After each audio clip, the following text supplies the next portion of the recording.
Inspiration can hit you in the head at any time in any context. It could happen in a conversation. Talking to someone at a party, you can get an idea, but you've got to remember those inspirations. I had read tons of science fiction. I was fascinated by other worlds, other environments.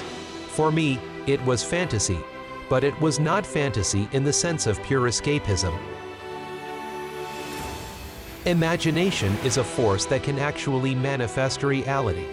Don't put limitations on yourself. Others will do that for you. I always wanted to be a raconteur, a storyteller, and I also wanted to create visually and produce images. I was always doing both. I'd be writing stories and also painting, looking for a way to mesh them. I feed on other people's creativity, photographers, artists of every kind. Sometimes a feeling that you get listening to a song can be so powerful. I've wanted to write whole scripts around what I felt just listening to a piece of music. I think music is important, and surrounding your visual field with stimulating things. If you set your goals ridiculously high and it's a failure, you will fail above everyone else's success. Failure is an option, but fear is not. Writing a screenplay for me is like juggling. It's like, how many balls can you get in the air at once?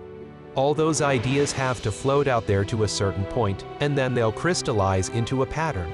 It sometimes takes me 3 or 4 days to get into a headspace where I can do that, and if I get interrupted at any point I have to start over.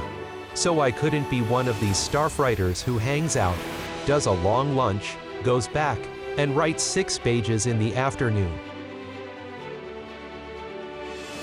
Sometimes the more fantastic an idea is, the more you have to be very careful about how you design it. Getting the audience to cry for the Terminator at the end of T2, for me that was the whole purpose of making the film.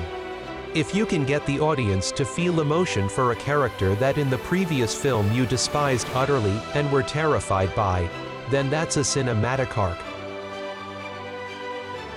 So much of literary sci-fi is about creating worlds that are rich and detailed and make sense at a social level. We'll create a world for people and then later present a narrative in that world. Storytelling is always about the characters and about how those characters express something that the audience is feeling. So it has to have some universality to it, having to do with relationships, where it's parent-child, male-female, whatever it is.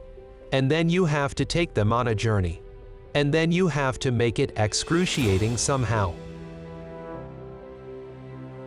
You have to not listen to the naysayers, because there will be many, and often they'll be much more qualified than you and cause you to doubt yourself.